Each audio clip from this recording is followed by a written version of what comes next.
मेरे पिता बुजुर्गों, नौजवान साथियों, मीडिया कर्मी और मेरी महिला साथी, प्यारे बच्चों, पहले तो आप लोगों का बहुत बहुत धन्यवाद कि जो भगत सिंह ने कभी सपना देखा था कि मेरा युवा कभी न कभी जागेगा। ये जो आज़ादी की दूसरी लड़ाई है और उस आज़ादी की दूसरी लड़ाई में आप लोग आज आहुति डाल रहे हो। यानी जो आज राजगुरु सुखदेव भगत सिंह की जयंती है, पहले तो मैं इनको सबसे नमन करना चाहती हूँ और फिर मैं आप लोगों से यहाँ बात दिल की होनी चाहिए। और मैं कई बार मंचों से बोलती हूँ तो लोग ये कहते हैं कि आपके जो विचार हैं वो ज्यादातर राजनीतिक होते हैं, और मैं मेरे युवाओं से पूछना चाहती हूँ आज, क्योंकि ये एक विचार विमर्श ही है, क्या राजनीति के बिना हम कुछ बदल पाएंगे? या छोटू राम कभी राजनीति में नहीं जाते, क्या वो ताकत दे पाते? हमें मुद्दों पे बात करनी पड़ेगी, हमें शिक्षा पे बात करनी पड़ेगी, हमें रोजगार पे बात करनी पड़ेगी, हमें सुरक्षा पे बात करनी पड़ेगी। हमें 5 किलो अनाज पर बात करने की जरूरत नहीं है, हमें भूखमरी पे बात करनी पड़ेगी। हमें जो आने वाले लोग हैं, जो हमारे घर में एमपी आते हैं, उनको चाय पिलाने की जरूरत नहीं है, बिस्कुट खिलाने की जरूरत नहीं है, उनसे सवाल करने की जरूरत है, उनसे पूछने की जरूरत है।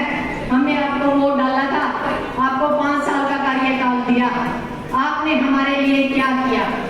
या 5 साल सिर्फ विधानसभा और संसद में एक दूसरे के कपड़े खींचे? हमें सवालों का जवाब जिस दिन मांगना शुरू कर दिया सरकार से, किसी भी अधिकारी से, किसी भी कर्मचारी से, उसी दिन इस देश को एक नई दशा और दिशा मिलेगी। और रह बात संदीप भारती की, हमसे पहले तो बहुत ज्यादा इन्होंने संघर्ष किया, हम तो कल संघर्ष में आए हैं। और इस संघर्ष के अंदर हमें पता है कि किन परिस्थितियों से गुजरना पड़ता है। पहले घर से लड़ना पड़ता है, फिर गांव से लड़ना पड़ता है, फिर ब्लॉक से लड़ना पड़ता है, फिर जिले से लड़ना पड़ता है, और टाइम ऐसा भी आता है कि हरियाणा से भी लड़ना पड़ता है। और हमारे ऊपर तो इतना बुरा टाइम है, पूरा बात टांग खिंचाई में शुरू हो गया है, क्योंकि हमारे लोगों के अंदर एक ही ताकत है और एक ही कमी है हमारे खून में। आप एक काम सारे कर सका, हाँ, और टांग खिंचाई सबका बढ़िया कर सका। जिस दिन ये टांग खिंचाई छोड़ कर धक्का मारना सीख जो ऊपर है, उस दिन समझ ले फतेह हो गया सिस्टम। अब ये फतेह नहीं कर सकते। एक भाई या एक महिला, एक पुरुष, कोई एक अच्छे होते तक पहुंच पाता है, उसको सेटल करो ताकि वो आपका हाथ खींच के उस जगह तक ले जाने का काम करे।